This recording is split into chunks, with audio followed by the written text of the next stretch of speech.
احسن يكون حد كان مراقبنا. الاثار بتاعت رجلينا مثلا هيكتشفوا ان احنا بسببها اكيد فوتنا حاجه، حد شافنا في حاجه، اكيد في حاجه حصلت غلط هتودينا في داهيه. انا معترف، انا عملت 1 2 3 4 5 6 وش.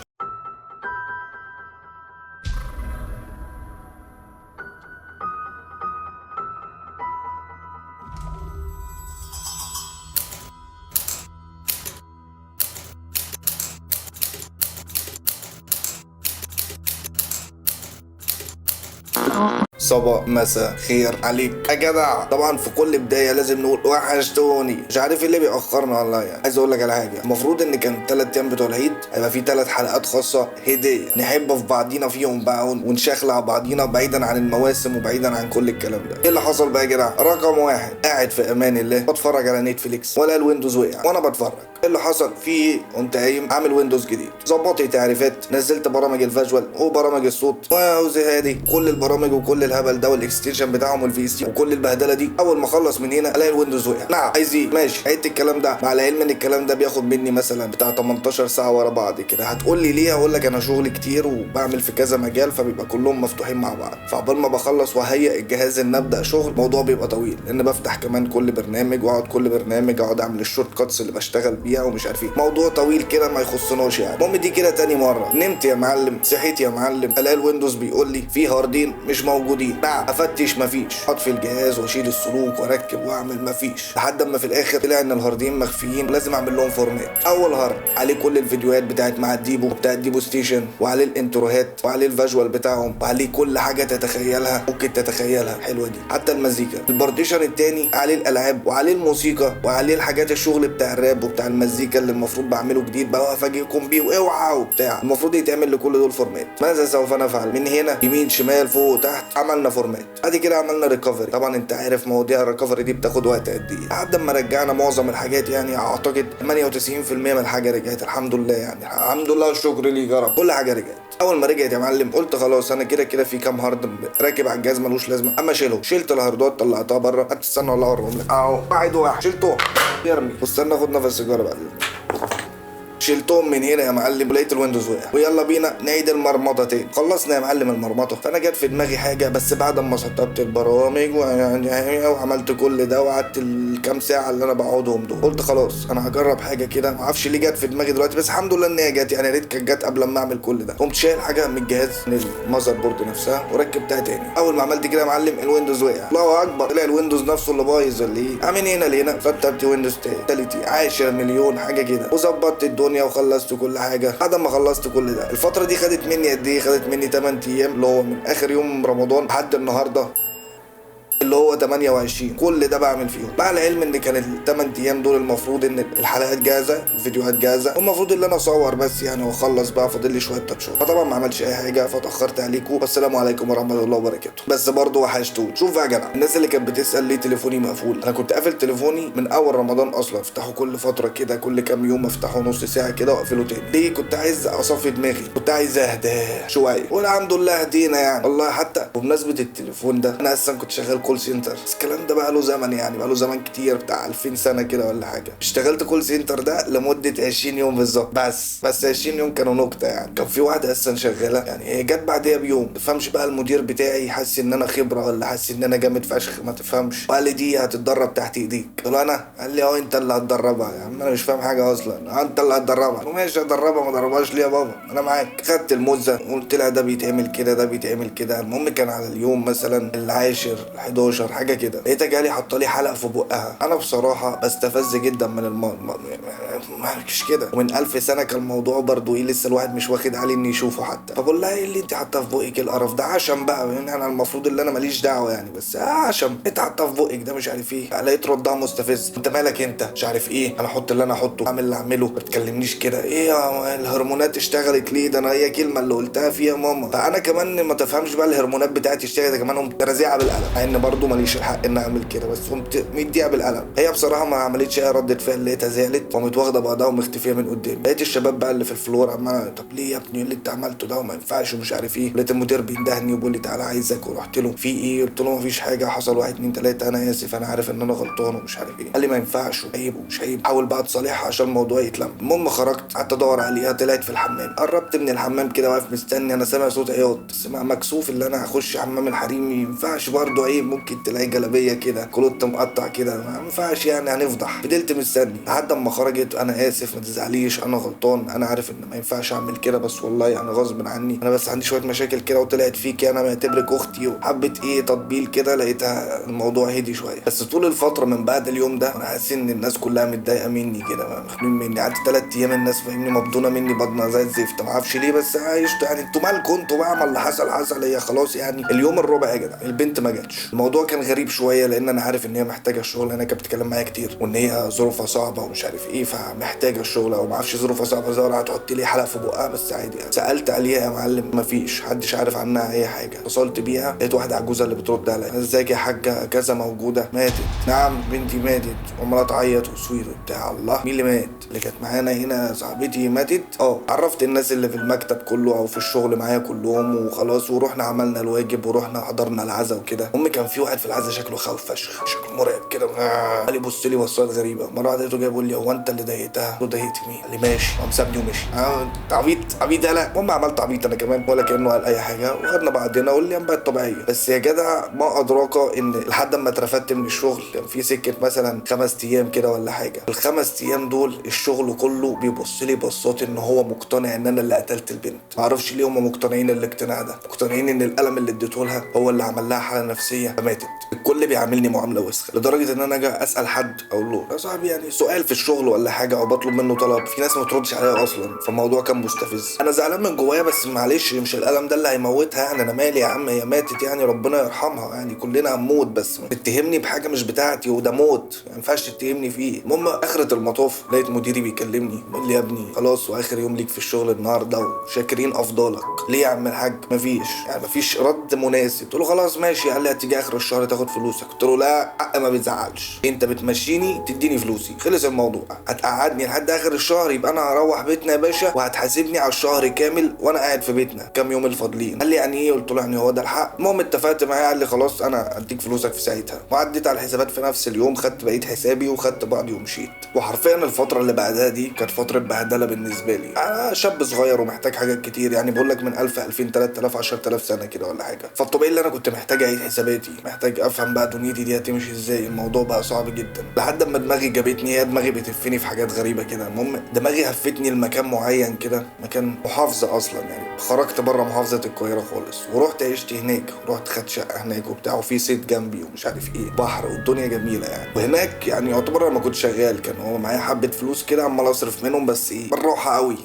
مش لازم اجيب كل حاجه انا عايزها يعني، ممكن اجيب تومن اللي انا عايزه. وفضلت على كده واقضيها مثلا كل يوم اروح اصطاد شويه، ما يكونش في حد بقى والدنيا هاديه كده، اقعد على البحر شويه افكر المفروض اعمل ايه الفتره الجايه كل الكلام ده. المهم في يوم كده كنت قاعد بصطاد عادي زي كل يوم ما بعمل، واذ فجاه يا جدع ولاقي عربيه جايه بسرعه الصاروخ. انا مع نفسي اعرف العربيه دي جت منين اصلا، وقامت رازعه في الحيطه اللي ورايا. كان في زي ايه كده البحر في كده في زي بيت بس بيت سور بس، وانا قاعد قدامه انا فجأة العربيه معديه من ورايا كده بسرعه قامت رازعه في البيت اللي هو السور ده. العربيه ولعت.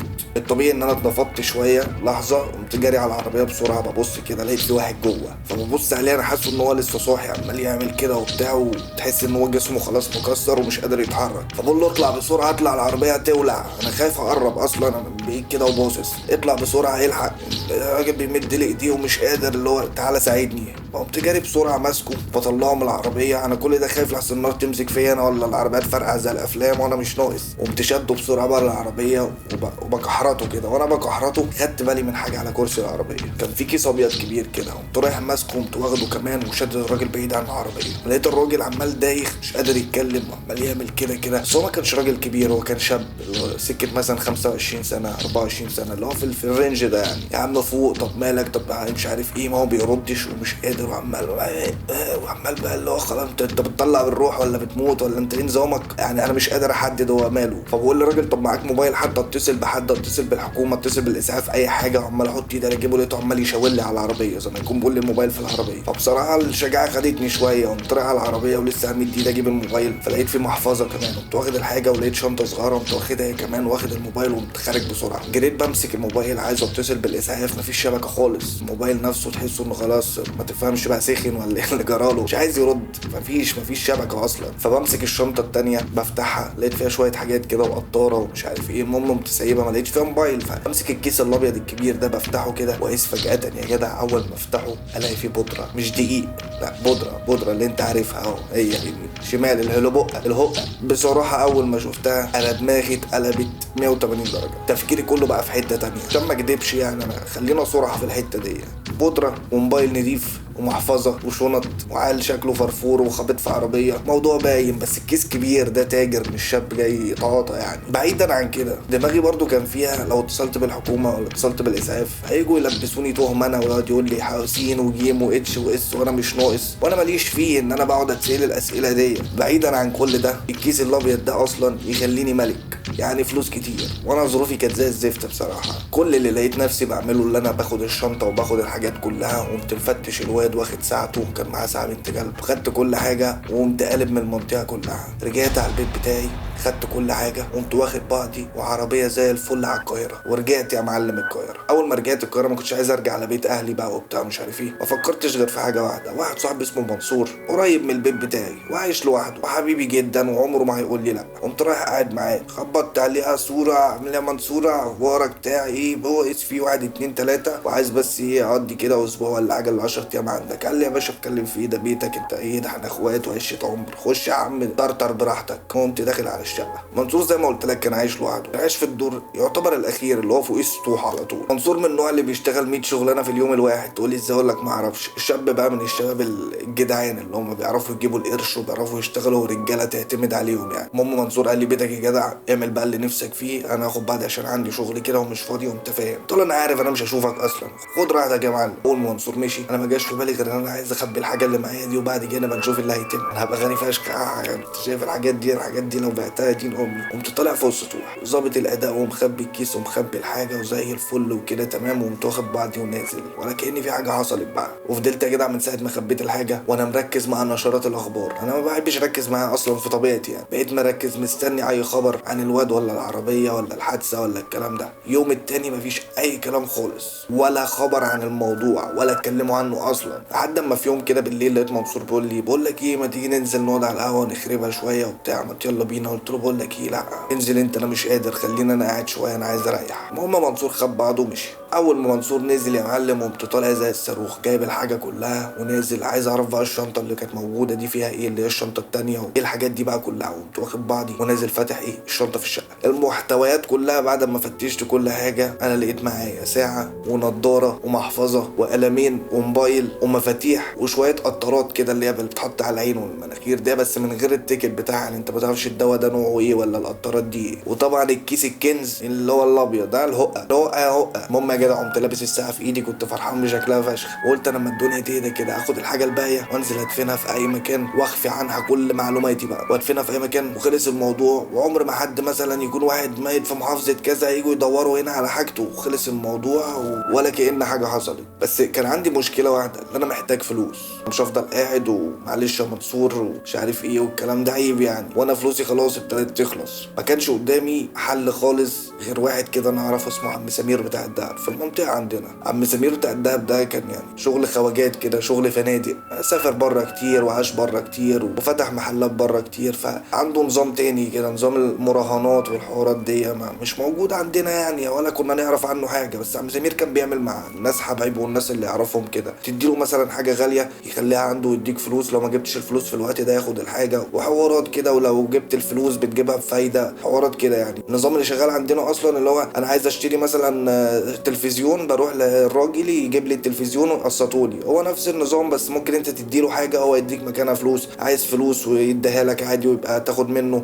تبقى ترجع له بفلوس زياده. الكلام ده قمت واخد بعض يا جدع وطالع على عم سمير. بقول لك يا عم سمير الساعه دي تسوى كام؟ قال لي ايه ده انت حرامي ولا ايه؟ قلت له ليه بس كده؟ قال لي جبتها منين دي؟ قلت له ده جالي هديه وبتاع، بس انا مزنوق ومش عارف ايه فعايز اخليها عندك. هو عم سمير عارف ان احنا اولاد ناس ومحترمين يعني، فما شكش فيا خالص. قام قال لي كذا، قلت له ماشي تلقائي انا موافق على فلوس. ماشي ايوه هات. قمت واخد الفلوس يا جدع وسايب له الساعه، قمت واخد بعضي وماشي. وانا راجع انا دماغي في الثروه اللي هو الكيس الابيض، انا دماغي فيه اللي هو ده هيجيب لي ثروه حرفيا، ده هيخليني غني فشخ. قمت مشغل دماغي، قمت شاري شريط لزق وكياس بلاستيك اللي هي الصغيره وميزان حساس. وانا بشتري الحاجه لقيت فيه بتاع كده زي الستيكر كده اللي هو اللي بيلزق ده عليه النجمه اللي هي الخماسيه دي. طبعا انت فاهم قصصنا مع الرعب، فانا هات اللزق ده كمان، الستيكر ده حلو. وقلت يا معلم الستيكر دي بقى هتبقى البراند بتاعي انا بقى. ابص غني فشخ، انا بقى هظبط الاداء بالنجمه دي. انا جبت كل الحاجات دي عشان ما افكرش غير في حاجه واحده، ان الحاجات البيضه دي الكيس الابيض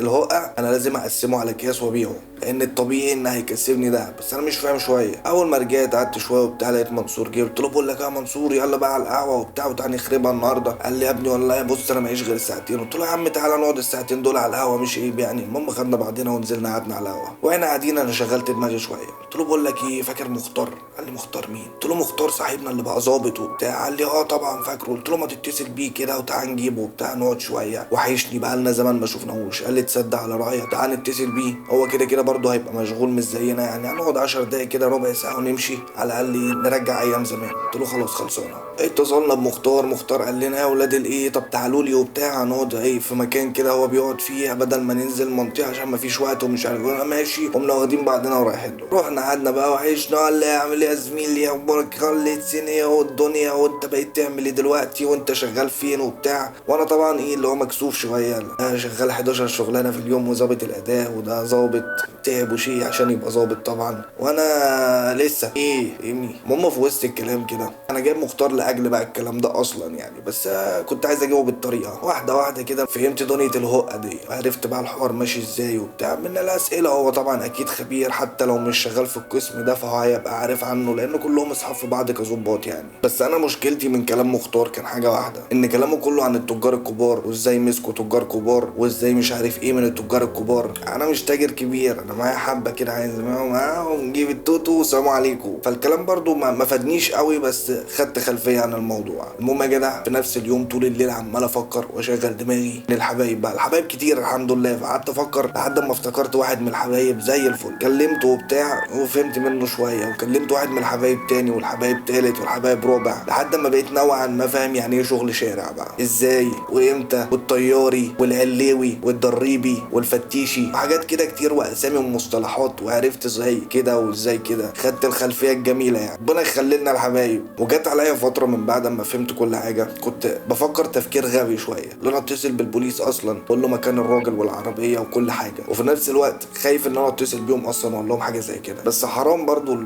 ملوش ذنب اللي ميت ده، ما اعرفش ايه اللي جايب لي حرقه قلبي قوي كده. ففي نفس الوقت فكرت في فكره تانية، انا كده كده معايا محفظه الواد ومعايا بطاقته يعني، انا معايا عنوان. قلت طب وعلى ايه كل ده؟ ما ناخد عنوان الواد واروح لاهله بيت اهله يعني، واسيب لهم ورقه مكتوب فيها مثلا ابنكم مات في المكان كذا اي حاجه، واخد بعضي وامشي. يبقى انا كده عملت اللي عليا. والصراحه ان ده غباء مني برضو، بس عايز ارضي ضميري ما اعرفش ليه. وعملت كده فعلا، وقررت ان انا خلاص هروح بيت العيله ده ارمي لهم الورقه وماليش فيه يابا، انا كده ايه رضيت ضميري. وتاني يوم رحت. اللقطه بقى جدع اللي انا لما رحت البيت كبير جدا، انا رحت قصر، الواد ساكن في قصر مش ساكن في بيت يا معلم. انا بقيت مذهول من الجنينه اللي انا داخلها اصلا، والمنظر كان رهيب يعني، واسوار وبتاع وتعدي سور تخش في سور ومش عارف ايه. انا كل ده يعني كاني دخلت رحله ميدانيه وانا لسه ما وصلتش اساسا للسور بتاع البيت. كل ده حاجه كده خاصه بالارض بتاعتهم قشطه الناس تتمشى فيها عادي. في نفس الوقت وانا ماشي دماغي جابت اللي هو لا لف وارجع تاني يا معلم عشان ما توديش نفسك في اي حاجه، انت شايف المنظر والهلمه عامله ازاي، فبلاش عشان هتزعل. اول ما فكرت ان انا هتراجع خلاص وهلف وارجع، والاقي لك واحد زي الطور،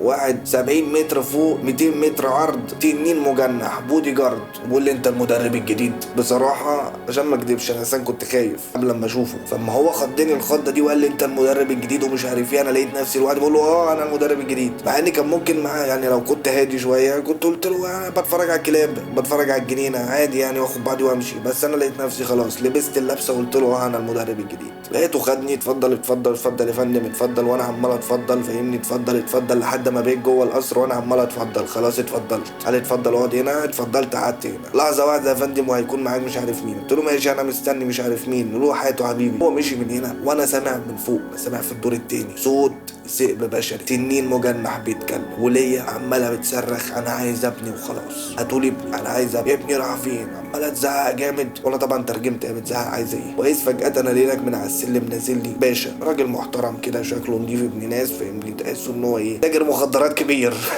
قام نزل لي ازيك يا فندم مش عارف ايه، وقام مسلم عليا كده بكل احترام وادب. ولقيته قال لي وحضرتك غيرت كلامك ولا ايه اللي حصل؟ انا من ساعه الرساله ان حضرتك اعتذرت ان انت مش هتيجي، وانا قلت خلاص بس نسيت اسيب خبر بره، ونصيبك بقى اللي انا ما سبتش الخبر عشان كده دخلوك. قلت له طبعا يا فندم انا اسف يعني الرساله جت غلط. لقيته بيقول لي تمام يا ولد يا سيف يا ولد يا سيف. المهم سيف جه حته زقرود قد كده وراح قال لي سيف مدرس البيانو بتاعك الجديد يا حبيبي. انا قلت له بيانو ماشي بفهم فيه انا ما عنديش اي مشاكل انا معاك. لقيت سيف ازاي حضرتك؟ قلت له ازاي حضرتك عامل ايه يا حبيبي اخبارك ايه يا بابا. قمت قايل للباشا الكبير بص يا فندم انا ان شاء الله انا بس كنت جاي اتفق مع حضرتك النهارده ومن بكره هنبدا ان شاء الله. قال لي خلاص تمام مواعيد العمل ايه؟ قلت له كذا. قال لي خلاص تمام ان شاء الله خير ما تقلقش على الولد هوبا كنت مت وانا عامل حسابي ان انا بقول الكلام ده كله، وتاني يوم مثلا اتصل بيه اقول له معلش يا فندم حصل ظروف او ما اروحش خالص وخلاص هنفض اي حاجه بقى. المهم اللي انا قلبت، وبعد ما قلبت قمت طالع على البيت اللي هو بتاع منصور. انا فضلت قاعد افكر في حاجه واحده، انا ازاي هبني ثروتي من الكيس الابيض اللي معايا، ازاي هبيع الاستفه دي يا معلم. وفي نفس الوقت انا عمال افكر مش هينفع اشغل حد معايا، لازم اشتغل لوحدي، لان انا برضو مش غبي. معروفه جدا ان لو شغلت حد معايا لازم هيطلع لي خازوق، ده امر طبيعي يعني. طبعا بما اني قابلت معارف كتير وفهموني الليله ماشيه ازاي، فعرفت ان كده هيبقى فيها خازوق. لازم هيطلع لي حد بيحسد مثلا، حد بيراقب، جار رخم، واحد فضولي زيي، عدو في منطقتي، اي حاجه. المهم ان اي حد هيظهر لي فجاه ويخرب عليا دنيتي، فاشتغل لوحدي واخلي سري لنفسي افضل من كل الليله دي. معروف دايما ان البياع عنده فتره ضمان كده، اول ما بتخلص فتره الضمان ده لازم حد يبلغ عنه، يغلط المهم ان هو يتمسك، عامل زي اللي عنده موتوسيكل كده. معروف ان اخرته يا اما هيروح واخد حادثه كده وهوبا شيكه تكه، يا اما على المكان بتشيكه بكت، المهم ان فيها حادثه في الاخر وخلاص. امتى بقى؟ هو مستنيها فتره الضمان اما تخلص. فكان قراري بعد التفكير ده كله ان انا مش هدور على المكسب السهل، بس على الاقل قوي ان انا ادور على حد موثوق فيه جدا، واحد بس يبقى معايا، غير كده مفيش، ولازم يبقى موثوق منه جدا جدا جدا. لحد اما فعلا افتكرت حد معين، ده الوحيد اللي هينفع يشتغل معايا، ولا هيرازيني ولا هرازيه، وبيفهم في الحاجه دي، وكمان عشره عمري يعني حبايب قوي، بس مش اصحاب بس حبايب قوي، وكل واحد عارف تمام التاني. حماده كتكوت. وقمت واخد بعضي ورايح لحماده كتكوت.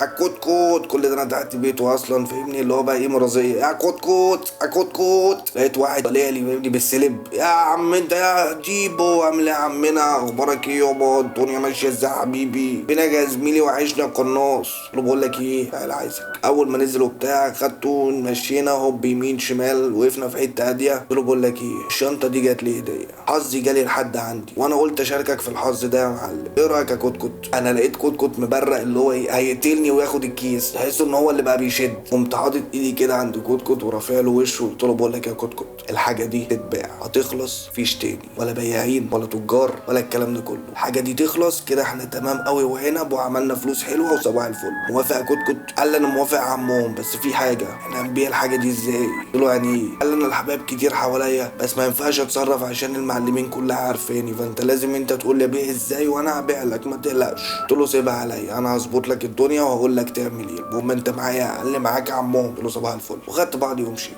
وانا ماشي في الشارع عمال افكر طب دلوقتي لو عايز ابيع الحاجه دي ابيعها ازاي؟ انا فهمت الليله ماشيه ازاي، انا ما فهمتش عمليه البيع بقى جد بقى ونزلنا الشارع بجد هنبيع ازاي. في نفس الوقت انا مش عايز لبش ومش عايز حركات، هم حبه حاجات عايز ابيعهم اكسب فلوس صباح الفل اهلا وسهلا. انا ولا تاجر ولا بتاع ولا ليا في السكه دي ولا عايز اكمل فيها، انا عايز القرشين وصباح الفل ايه كده تمام. وطبعا لو بعت البيع السهل اللي هو قطعه واحده لازم هيجرى حاجه ولازم هتقفش وبتاع، لان انا مش معلم ولا فاهم الليله قوي يعني. لازم ايه الدنيا تبقى سهله كده. فما جاش في دماغي غير حاجه واحده، الواد الصغير اللي كان عنده 24 25 سنه ده اللي عمل حادثه بالعربيه، ليه يبقى معاه الكميه دي؟ اكيد هو مش بيشربها، اكيد هو تاجر. ولا مؤاخذه في كلمه، هو عمره ما هيبقى تاجر بالكميات دي الا الباشا اللي نزل لي في القصر ده يكون هو التاجر الكبير وباين عليه، والغنى اللي هم فيه ده اكيد يعني معناها الكلام. قلت صباح الفل كده، مفيش غير حل واحد، انا اروح اشتغل مدرس بيانو بجد، على الاقل ابقى قريب من الراجل ده واحاول القط اي كلمه اي حركه افهم اي حاجه. اكيد العيله دي شغاله في كده، ما تقنعنيش، اكيد شغالين فيها. فاروح استلقط اي حاجه. والصراحه اكتر برضو من كتر القعده مع المعلمين اللي قعدت معاهم والحبايب وكده، فهمت ان الحاجه اما تتباع جرام جرام افضل، وان لما يكون عندك علامه مميزه بتبقى حلوه بينك وبين الزبون. وانا طبعا كنت جايب الاستيكر النجمه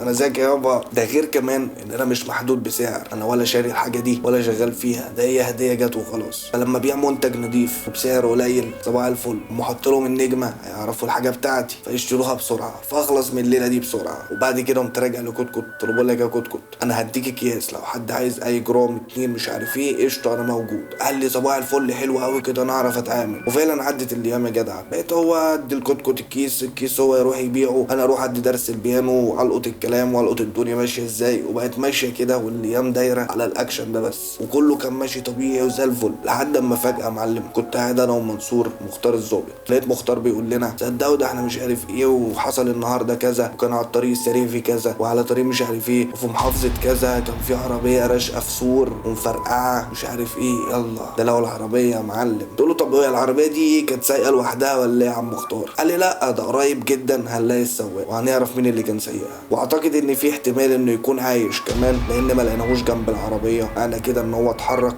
وتلاقيه راح اي مكان وبيتعافى فيها او اي حاجه، فالطبيعي ان احنا هنمشط المنطقه. والمفيد اكتر ان المنطقه دي فاضيه وحواليها فاضي، فالتمشيط بتاعها هيبقى اسهل علينا وهنعرف نجيب الواد بسرعه. اول ما قال لي الكلمتين دول انا بقى في شريط ذكريات في دماغي وشريط ترتيب احداث، وبقيت عمال اراجع كل حاجه في دماغي. اكيد انا ما عملتش حاجه هناك هتخليني اتورط. الحوار ده انا لسه ما استفدتش منه باي حاجه غير حاجات بسيطه، فانا مش هلبسه وانا لسه ما عملتش اي حاجه. ومن اليوم ده انا بقيت قاعد بسمع الاخبار 24 ساعه، انا مستني اسمع اي حاجه في اي حاجه. الاخبار كلها ما بتتكلمش عن غير كلمتين معينين، ان اللي كان سايق العربيه شاب رياضي، وان ده بيساعد ان هو يستحمل الخبطات او الحادثه اللي حصلت، وان المنطقه مفتوحه وان هم سهل ان هم يلاقوا. مشكله ان هم محولينه من شخص بيبيع هقه وبيشرب هقه لشخص رياضي وناجح وقوي جدا، تحس ان هم قلبينه بطل قومي. وطبعا ده حل الاعلام والسوشيال ميديا عندنا، بس ما مش موضوعنا يعني. وفي يوم كنت لسه مخلص درس البيانو للولد اللي اسمه سيف الصغير، ولقيت الست الحاجه من فوق عماله بتزعق وبتولول. اللي فهمته من كلام الزي اللي بيزعقوه ان هو انت ازاي مش هتيجي معايا، انت هتسيبني ده اروح لوحدي ولا ايه، كلام كده. المهم لقيت الراجل الكبير الباشا نازل والست هانم دي كمان نازله، انه عمالين يزعقوا على الحته دي ان هي بتقول له انت ازاي مش هتيجي معايا وازاي هتسيبني اروح لوحدي. لا طبعا ام الواد اللي نازله هي بصي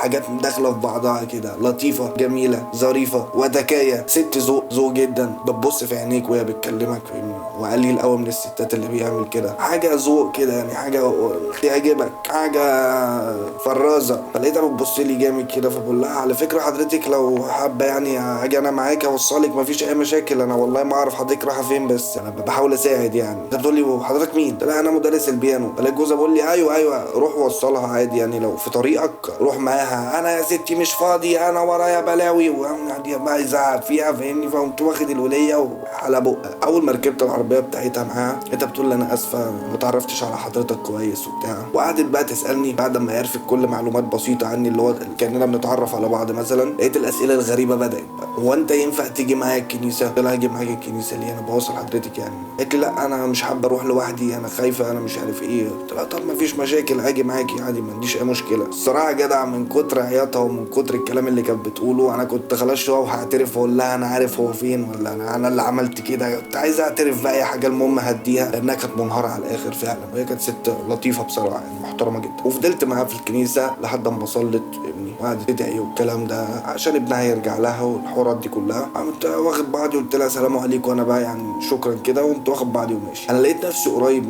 من اسم اللي شغال فيه مختار اصلا، قلت حلو قوي اعدي عليه كده فاهمني، الدنيا والدين ونعرف كل حاجه. اول ما عديت عليه ورحت له هناك لقيت اساسا هو واصحابه ظباط تانيين كتير كده عمالين يحفلوا على واحد صاحبهم ظابط، فاهمني انت مش عارف ايه، وعمالين يحفلوا عليه تحفيل ابن فجره يعني بصراحه. المهم بعد التحفيل ده كله فهمت ان صاحبهم ده هيتنقل المشرحه يشتغل في المشرحه، هم عمالين يتريقوا عليه وهيبقى لا هتبقى ملبوس يالا وهيبقى ريحتك مش عارف ايه يالا وعندنا مش عارف ايه يالا وكل حاجه يالا، وعمالين يخربنا مع بعض يعني. انا الصراحه ما اكدبش عليك يا جدع لقيت نفسي رايح للراجل اللي هو بتاع المشرحه ده الظابط، بقول له حضرتك عامل ايه انت، هم ليه بيهزروا معاك كده مش عارف ايه، وخدتها بهزار. بقول لي انت مين؟ قلت له انا صاحب الظابط مختار. قال لي اهلا وسهلا. قعدنا نتكلم بيقول لي انت ما تعرفش انا اللي طالب النقل اصلا، هم مش مصدقيني، انا اللي طالب النقل مش المركز اللي نقلني. قلت له طب وانت ليه طالب النقل المشرحه؟ بقول لي انت ما تعرفش يعني ايه المتعه. انا المتعه بالنسبه لي لما اتفرج على الناس الميته، لما اقعد اتكلم معاهم وافهم مين اللي عمل فيهم كده وعمل فيهم كده ليه. قلت له ايوه ازاي ده بقى انت بتتكلم مع الناس الميته؟ قال لي ده علم انت ما تفهموش. عايز اقول له ده انا ابو العلم ده بس عادي. قلت له طب فهمني انا مش فاهم حاجه. قال لي انا بتكلم مع الميتين وبعرف عنهم كل حاجه. قلت له يا عم ما تجننيش بقى يا عم، بكلمهم ازاي واحد كده؟ قلت له ازيك يا ميت، هو يقول لك ازيك يا حي، تقول له ايه اخبارك يا ميت ولا ايه اللي بيحصل يعني، ما انت فاهمني برضه. قال لي لا مع الموضوع ما بيمشيش كده، انت عبيط ولا ايه يعني، ايه ازيك يا ميت عامل ايه يا حي انت عبيط.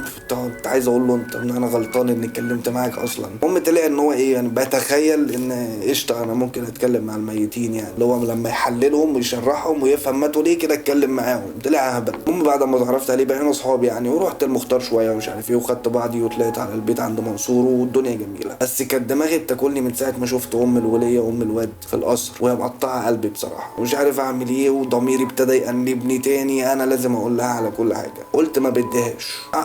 تليفون التاني التالت عرفت اجيب رقمها، اتصلت بيها قلت لها بقول لك ايه يا عنجه ابنك مات، وخلص الموضوع. قمت قافل وشها، طبعا كنت مغير صوتي والكلام ده، وقمت قافل في وشها وماليش فيه. انا كده عملت اللي فيه ضميري، بدل ما الوليه هتقطع قلبي انها نفسها تلاقي ابنها اما تعرف ان هو مات يبقى برضو الموضوع اختصر شويه. المهم يا جدع عدى يومين ثلاثه كده وراجع البيت الاقي لك كتكوت واقف لي في وسط الشارع ولابس لي براندات ابن المجنونه وهيفضح امنا. ده على الجربان اصلا لابس لي براندات ازاي يا معفن انت؟ الطبيعي الناس هتبدا تشك، قال لك بقى الفلوس دي جت منين، الواد ده بيبيع حاجه، الواد ده بيعمل حاجه، الواد ده بيسرق. كتكوت ولابس لي براندات، ده انا ما لبستهاش يا جدع. وطبعا الكل هيسال هو غني ازاي بقى، غني ازاي؟ قمت ساحبه من قفاه، خد يخرب بيتك. قمت واخده وطالع على المكان كده بتاعنا وقعدت تعبيط يالا انت لابس لي براندات يخرب بيتك. قال لي ده بقول لك ايه ده ب 3200 جنيه وده بربع. قلت له بقول لك يخرب بيتك انت عملت. قال لي بقول لك ايه سكه ودوري كده معاك كام جرام عشان نخلص الليله. قلت له يا ابني يخرب بيتك انا ما فاضلش معايا غير 200 جرام ويبقى الموضوع كله خلص اصلا، ومش باين عليا ان معايا فلوس، لازم تهدى شويه وتخبيها لحد اما الدنيا تهدى ما تفضحناش. قال لي بقول لك ايه 200 نخلص، هجيب لك مشتري على طول. المشتري ياخدهم قطعه واحده كده هوبا تيكا، خلص الموضوع نخلص من الليله دي يابا. قلت له ماشي يا عم نخلص من الليله يابا ماشي انا موافق. تاني يوم على طول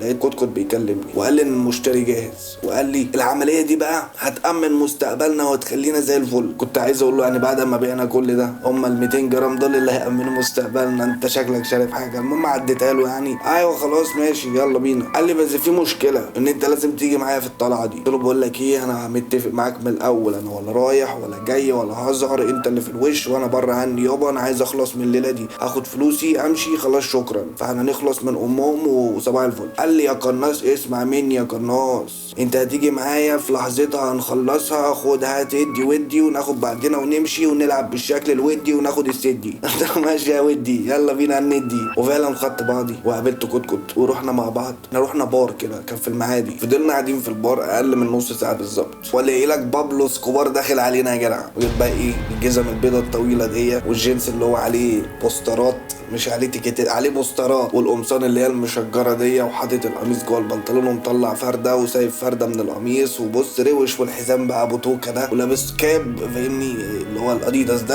وحاجات غريبه كده والدوجلاس وبتاع، وداخل علينا. مين يا معلم ده؟ ناقص له طاقيه الكاوبوي فوق الطاقيه اللي لابسها دي والنضاره السوداء، ويبقى صباح الفل مسدسين في جنبه. ده بعيدا عن كميه الذهب اللي لابسه هنا واللي لابسه هنا، ولابس خاتمين فوق بعض هنا واحد فوق واحد هنا، ولابس سلسلتين ولابس حلق. لا مش لابس حلق بصراحه، انا لابس حلقه، ما هو ده اللي ناقص يعني يا جدع على ده، وحاطط دهب هنا يلا بالمره، عامل كل حاجه، خد انت عشان عارف شفتني عملت كده هتقولي مش عارف ايه، خد انت. اول ما دخل علينا لقيته فضل بص لي يلا بينا، قلت له قال لي جدعانه يلا بينا، قلت له يلا بينا جدعانه ماشي يلا بينا. قام واخدنا بالعربيه يا جدع وفضل ماشي بينا زي ما يكون بيفسحنا لحد ما وصلنا على طريق صحراوي. فضلنا داخلين على الطريق الصحراوي ده بيودي على محافظه يعني، فضلنا عليه شويه وفضلنا ماسكين الطريق لحد ما فجاه قام داخل جوه بقى الصحاري دي. فضلنا ماسكين برضو الصحراء شويه لحد ما فجاه لقيت بيت. تقول لي ازاي؟ اقول لك ما اعرفش يعني، انت على بعد انت مش شايفه، عاملينه بزاويه كده اللي هو من بره تبقى شايف جبل عادي، تبقى شايف صحراء مش شايف بيت خالص. بس اول ما تعدي الحته دي اللي هو لازم تدخل لها تلاقي نفسك شفت البيت.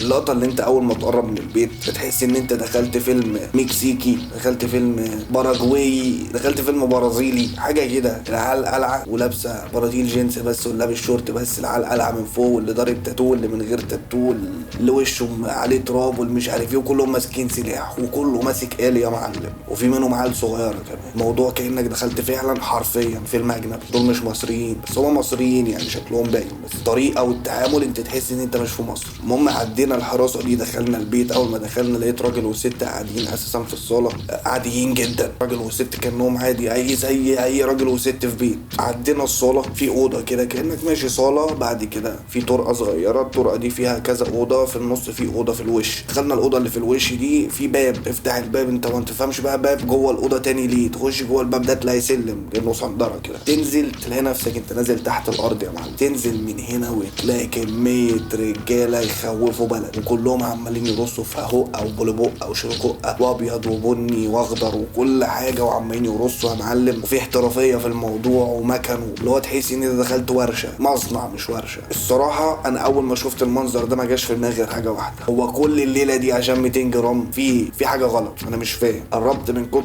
كده بقول له كوت هو في؟ قال لي مفيش حاجه بس كمل الطريق. لقيت كوت خايف اصلا، اللي هو انت جايبني وانت خايف وانا اصلا ماليش في السكه دي. طب واحنا ايه ال 200 جرام يا عم الحاج؟ في ايه حاجه؟ فضلنا جوه المصنع ده برضو ماشيين طوالي، فجاه في زي بوابه تانية بتخش من البوابه دي بتلاقي نفسك في حته كانها جنينه وفيها عربيات بقى مرصوصه بتاع 6 عربيات كده. ولقيت المعلم اللي معانا احنا هنعتبر اسمه مجهول، ولقيت المعلم مجهول حضر لي العربيه. وفجاه لقيت عربيه منهم بتتحضر وبتاع، والرجاله بتفك وبتركب وبتحط هلبقه هنا وبتحط هلبقه هنا، وعمالين يظبطوا في الاداء يا ابني. فجأة اليوم بيطلعوا عربية تانية ويهق هنا وهق هنا وهق هنا. فضلوا على كده وانا قاعد طب اللي هو ايه، وانا بصراحة كنت خايف اقول له طب يا معلمي ال 200 جرام ايه نظامهم عايزين نمشي، وانا خايف انا قاعد ساكت. فجأة لقيت عربية تانية جت وقال لنا هي دي العربية يا رجالة. انا برضو ايه اللي هو طب عربيتي اللي هو خلاص بقى اعمل ايه؟ قال لي عربيتي، العربية اللي هتوصلكم بقى عشان تروحوا يعني ما تقلقش. قلت له الله يبارك لك. لقيته قال لنا بس يا رجالة تاخدوا معاكم الراجل ده والست دي توصلوهم معاكم كده في الطريق. لا معلم مجهول يعني مين الناس؟ قال لي ما تقعدش تسأل بقى كتير خلص. المهم ترجمت حاجة ده كده بواقع خبرتي ان الراجل والست دول معاهم مخدرات وهم اللي هيهربوها وفي حاجة يعني. فلقيته فعلا قال للراجل والست قال له بلاقين المخدرات متكيسة كويس، بلاقين الله ده في حاجة. فلقيت الراجل خايف اصلا بقول له طب انا مالي وليه قال له خلص انت مش عليك فلوس ومش عايز تخلصها، خلص بقى الليلة دي مكانها. ففهمت ان الراجل والست بلاقين مخدرات وهيركبوا معانا العربية يا حلاوة. وفجأة لقيت الراجل مجهول المعلم مجهول بتاع الهقة بقول لي انا باكد عليك اهو ال10 كيلو هتلاقيهم موجودين، 5 مدفوع حسابهم، ال5 التانيين حسابهم يجي في الميعاد اللي اتفقنا عليه يجوا. ماشي يا كوت وقام باصص لكوت لا ثانية واحدة 10 كيلو ايه و5 مدفوع حسابهم و5 لسه هيدفع حسابهم بعدين وبيأكد معايا. ترجمت ان كده كوت عمل لقطة والمفروض ان انا المعلم بتاع كوت وجاي اتفق ولا في ايه، انا مش فاهم اي حاجة. قمت باصص لكوت قلت له بقول لك ايه انت شكلك دخلتني في حوار مش بتاعي وعمال تسجد فيها طول الطريق. قال لي لا والله يا عمو اصبر بس ده الموضوع هناكل الشهد. قلت له شهد ايه؟ قلت له بقول لك يا معلمي يا معلم مجهول انا بس عايز اخش الحمام. قال لي هتمشي كده هتخش حمام يلا روح. اول ما دخلت الحمام يا جدع انا بقت دماغي كلها مشغوله في حاجه واحده، انا كده بلبس انا مش فاهم حاجه بس الموضوع مترجم وباين احنا كده بنلبس في حوار كبير ومش بتاعي ولا دنيتي ولا هينفع ادخل فيه. وفي نفس الوقت لو عايز اهرب من اللي انا فيه ده ههرب اروح فين ولا ههرب ازاي اصلا؟ انت شايف المنظر اللي دخلنا فيه عامل ازاي؟ وانا عمال افكر في الحاجات دي يا جدع لقيت الباب الحمام بيخبط ولقيت كوت داخل وبقول لي بقول لك ايه قبل اي كلام انا مش هدخلك في حوار ولا هعمل حاجه ولا هدخلك في ليله اني هدخل نفسي فيها وانا كمان عند امي ومراتي وعيالي. بتتكلم في ايه؟ خليك بس معايا ومالكش دعوه، الموضوع ده هيكسبنا ذهب وما فيهوش دعوه مفيهوش اي حاجه مالكش فيه، انت بره عنك، انت جيت بس النهارده كده شكرا للتحيه، خليك مكانك ومالكش دعوه. قلت له خرجني من هنا بس كتكت وبعد كده نتكلم. وفعلا خدنا بعضنا والمعلم خلاص بيأكد علينا وبتاع، وانا ساكت ولا برد على اي حد ماليش فيه لحد اما ركبنا العربيه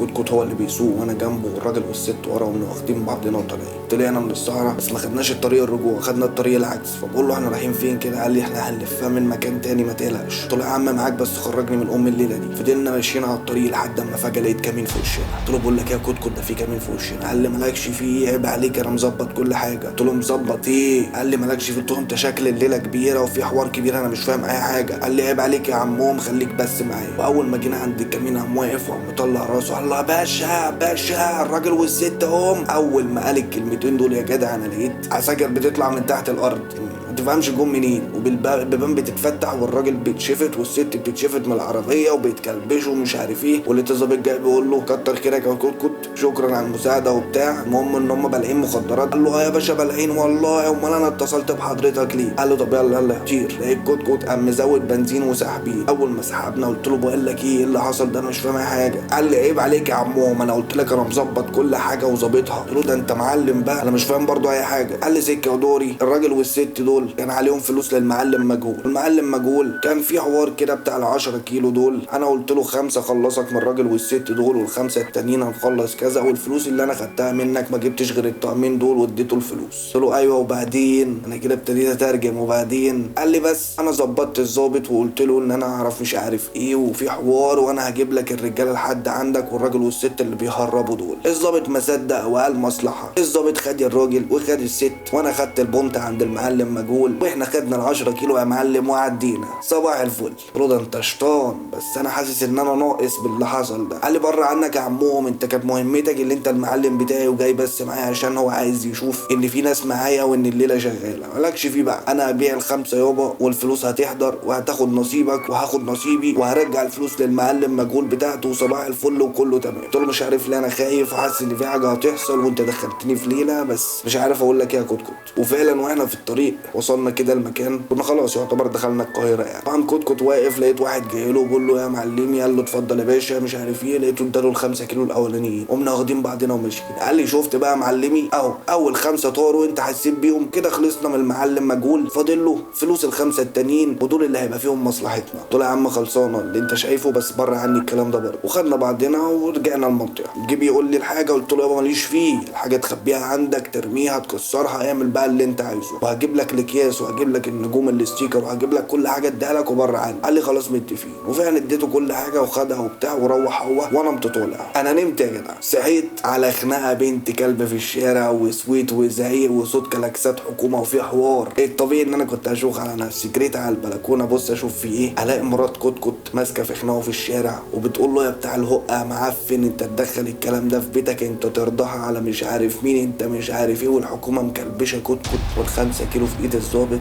وبيركبوا العربيه وبيطلع يا معلم. الله الرعب بدا. هو كده هيبلغ عني ولا مش هيبلغ عني؟ يعني انا هتحبس وانا ماليش فيه ولا ايه اللي هيحصل؟ طب انا كان ذنب امي ايه؟ ولا كانت غلطتي من الاول اللي انا دخلت في الليله دي ولا ايه اللي هيحصل؟ انا مش فاهم اي حاجه. بس اللي عارفه ان في حوار وان اكيد كتكت هيبلغ عني واكيد هتحبس. اعمل ايه؟ اهرب ولا استنى؟ اجري ولا اعمل ايه؟ انا مش عارف اعمل ايه. كل اللي جه في دماغي اللي انا اروح لصاحبي مختار الظابط عادي يعني، ده عيل من المنطقه برضه كتكت وبروح اطمن عليه يعني، بسال الواد ده عمل ايه ولا ايه اللي حصل، وهو مختار عارف ان انا فضولي يعني وصباح الفل يعني مش هيبقى فيها شبهه قوي يعني. مختار صاحبي اصلا. قعدت مع مختار ففهمت منه ان الواد كتكت لابس ما فيهاش كلام، ده متلبس ومتبلغ عنه كمان. قلت سبحان الله يلبس ناس ما يكملش 24 ساعه ويلبس هو كمان. وانا نيتي اللي صافيه ولا ايه؟ انا فعلا ولا لبست حد ولا عملت حاجه مع حد، عشان كده ما حدش لبسني بس شكلي هلبس. خدت بعض يا جدع وانا راجع المنطقه فجاه لقيت لك ميكروباص وقف جنبي وبتشفت جواه، والميكروباص طلع. انا ما لحقتش حتى عافر ولا اقول لي اوعى ولا مش عارف ايه ولا حفرقه. انا لقيت نفسي خلاص انا الميكروباص بيمشي وخلاص صباح الفل مفيش هم ثانيه. لقيت المعلم مجهول قاعد في الميكروباص قدام اصلا لفف لي راسه وقال لي بص يا حبيبي انا ولا يفرق معايا مين يتحبس ولا مين مات حبس ولا مين مات ولا مين عاش. انا اللي يفرق معايا فلوسي ترجع صباح الفل. فلوسي ما رجعتش هحصرك انت وهو على اهلكم وعلى اهل بيتكم وعلى نفسكم وعلى كل اللي بتتمنوه في حياتكم. ماشي؟ قلت له حاضر يا معلم، ما اقدرش اقول غير كده. قلت له حاضر يا معلم. لقيت الميكروباص بيتفتح وبترمي منه والميكروباص طلع صباح الفل. وانا يا جدع فضلت متقدر بقى الفتره بتاعت كوت اللي هو من هنا حبس ومش عارف يجددوا الحبس، وبعد كده مش عارف نيابه، وبعد كده يرجع مش عارف ايه، وبعد كده محكمه، وبعد كده اتحبس. فضلت في الليله دي متقدر ايه اللي هيحصل. انا ممكن اتمسك، يعني الحكومه ممكن تخبط عليا في اي وقت. طب ايه اللي هيحصل؟ لحد ما خلاص اتحبس. فاول زياره كنت عنده اول ما وصلت لقيت كوت خارج لي بقى من المكان ده عشان الزياره. لقيته بيقول لي عشان تعرف بس انا كنت عارف ان اول زياره انت هتكون عندي، انا عارف ان مراتي مش هتجيلي، انا عارف ان انت اللي جاي. جدع ولا مش جدع؟ قلت له جدع في ايه؟ قال لي جدع ولا مش جدع؟ ما عملتش معاك حاجه ولا قلت كلمت. قلت له بس يا عم انت هتفضحنا. قال لي عشان تعرف بس. قال لي بقول لك ايه، انا مش فارق معايا حاجه، انا كل اللي فارق معايا امي ومراتي برضو مهما كان عيالي. فرقبتك؟ قلت له يا عم فرقبتي. قال لي بس مش فارق معايا حاجه تاني، فاعتبر ان انا ما شفتكش. فقمت قايل له على حوار المعلم مجهول واللي حصل. قال لي يابا اتصرف بقى واظبط الاداء، ما هنعمل ايه والليله والمش عارف ايه وكده كده مش عارف ايه ومحبوسين. وقعد برضه ايه سجدني زي كل مره. عارف انت الحال اللي هو قاعد زميلي بص يا عبا عشان تعرف يا عم عارفين قناص ده احنا رحنا وجينا يقعد يرقص بايديه كده. وهو كان بيكلمني كده كل ما يشوفني كلفتني بالكلمتين دول. والزياره خلصت.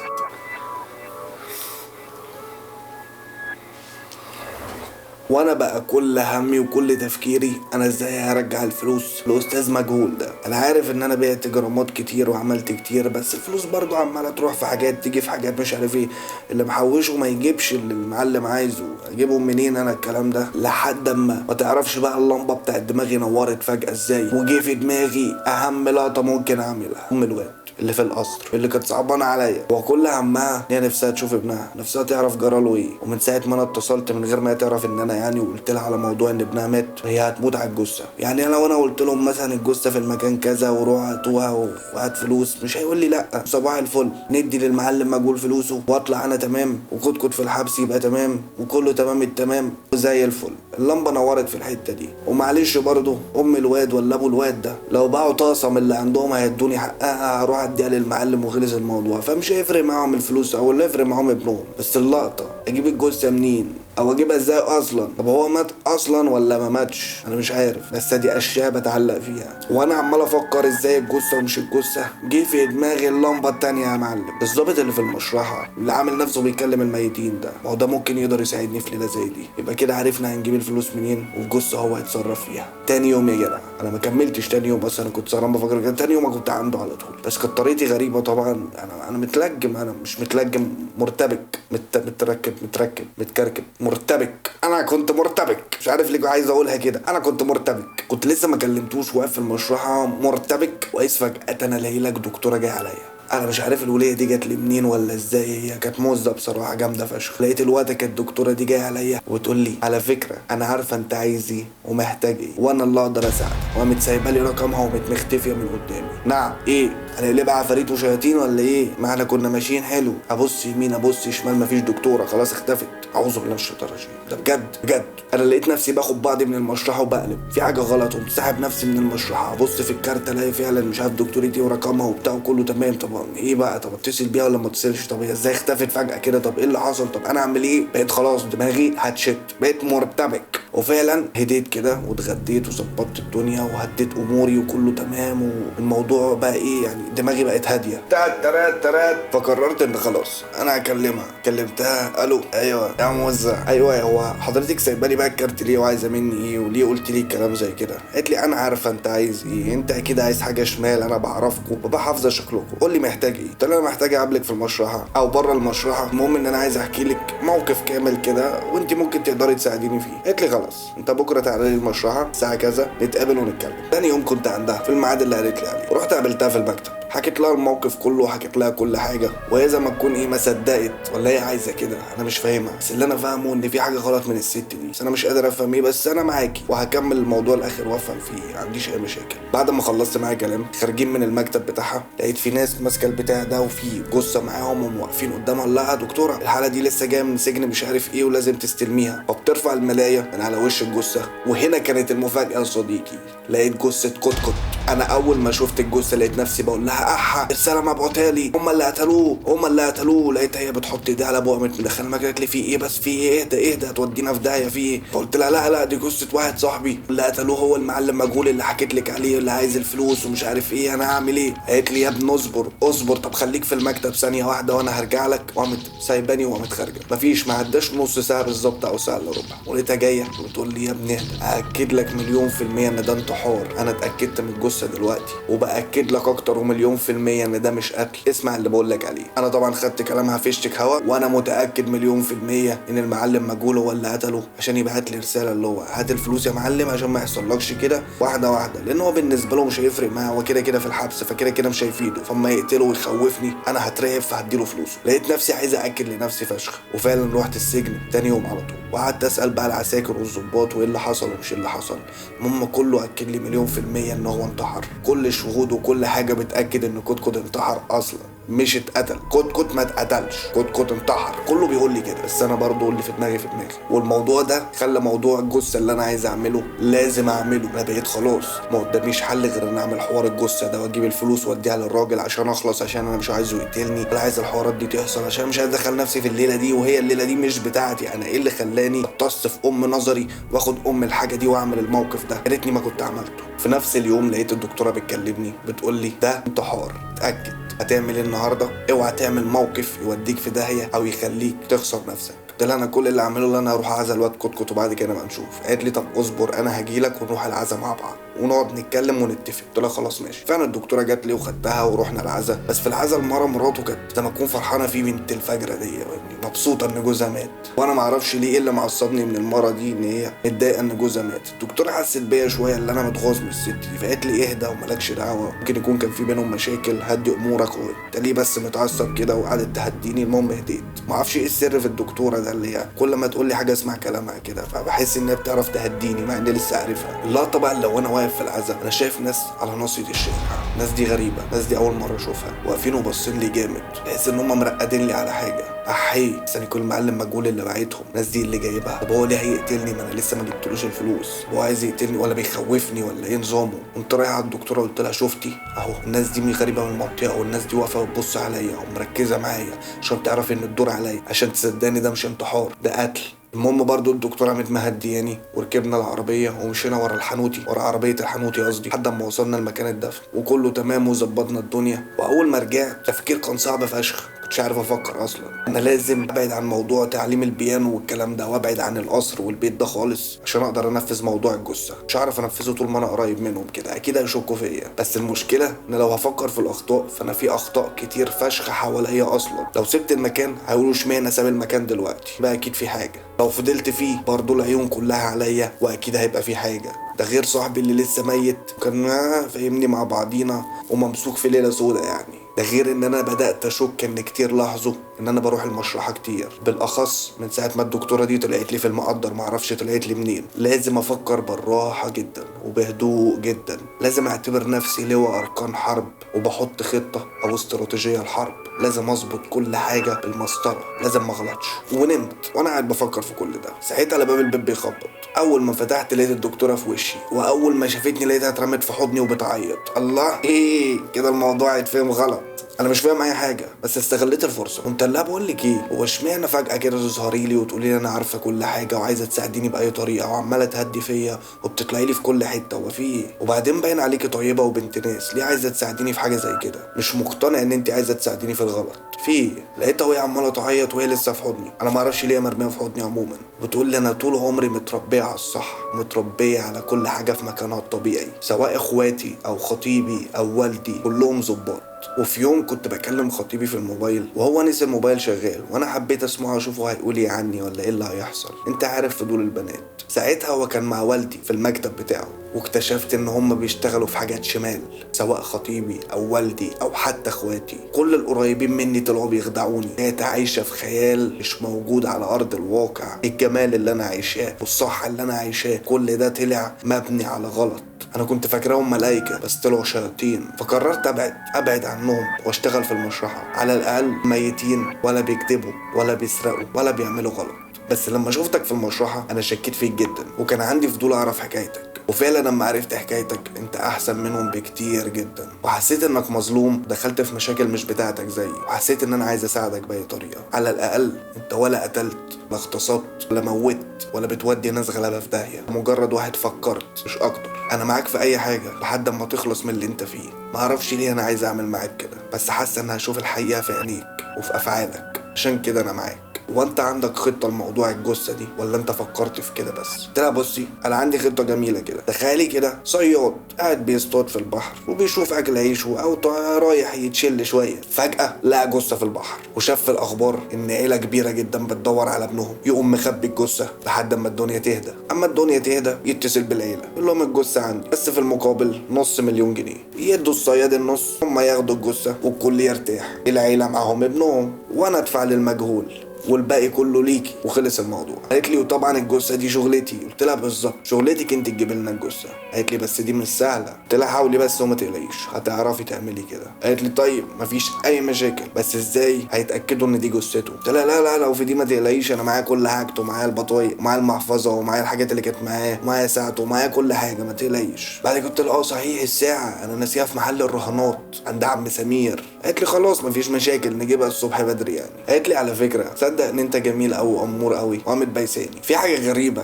الست دي الدكتوره دي فيها حاجه غريبه انا مش فاهمها، في حاجه غلط، مش مقتنع بكلامها نهائي، في سر وراه مش قادر افهمه. بس طبعا يا صديقي طبعا يا جدع بما انها باستني فانت عرفت احنا طول الليل عملنا ايه يعني.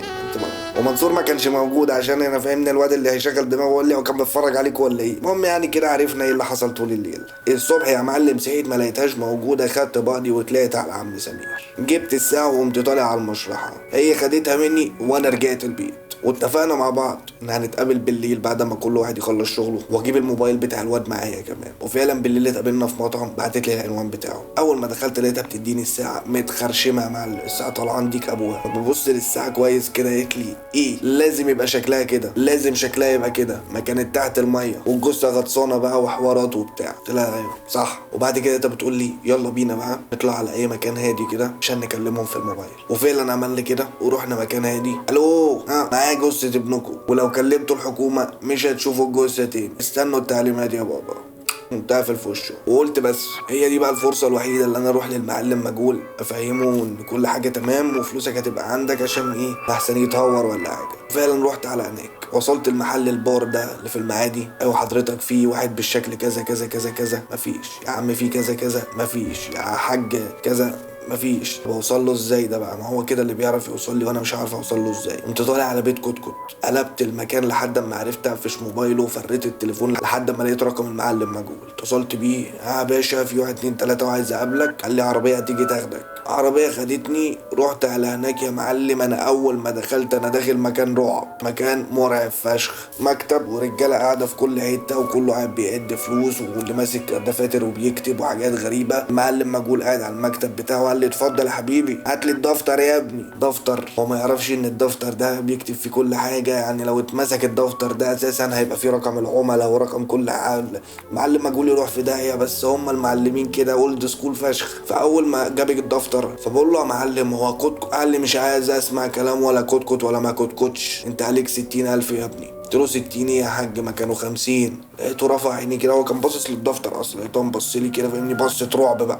قال لي وكل مره هتجيلي هيزيدوا 10,000، كل ما انت بتجيلي وايدك فاضيه وهتقعد تهوهو قدامي شكرا 10,000 زياده. قلت له بس حاج. قال لي بص انت معاك 30 يوم، اعتبر ال 30 يوم دول فتره سماح كانك شاحن باقه عسل، انجز نفسك وخلص بعد ال 30 يوم نتكلم. انا كان بالنسبه لي ماشي شكرا، وقمت ساحب نفسي مختفي من قدامه. كانت كل دماغي في حاجه واحده 30 يوم حلوين فشخ اللي انا هشوف حوار الجثه ونخلص وبتاع واجيب الفلوس والليله هتبقى تمام. وفعلا تاني يوم قابلت الدكتوره وجبنا صندوق خشب ونضفنا الساعه من البصمات، ولقيتها بتلفها بورق كربون كده. فبقول لها ايه الورق ده؟ فبتقول لي ده ورق كربون، الورق ده بيلغي اي حاجه في الاشعه السينيه عشان ما حدش يعرف البصمات. ورحنا مكتبه وطبعنا الورق اسم المستلم على ورق كمبيوتر وبتاع، طبعا عشان ما حدش فينا يكتب بايديه ونمضي والشغل ده. ان الدكتوره كانت فاهمني تحس ان هي شر مشتر، عارفه كل حاجه ومخططه كمان، تحس ان هي اللي لو انا شغال عندها ولا حاجه. قامت قايله لي اكتب عنوان وهمي، تكتبش عنوان يكون موجود ورقم بيت ما يكونش موجود عشان حتى لو دوروا ورانا يروحوا ما يلاقوش اي حاجه.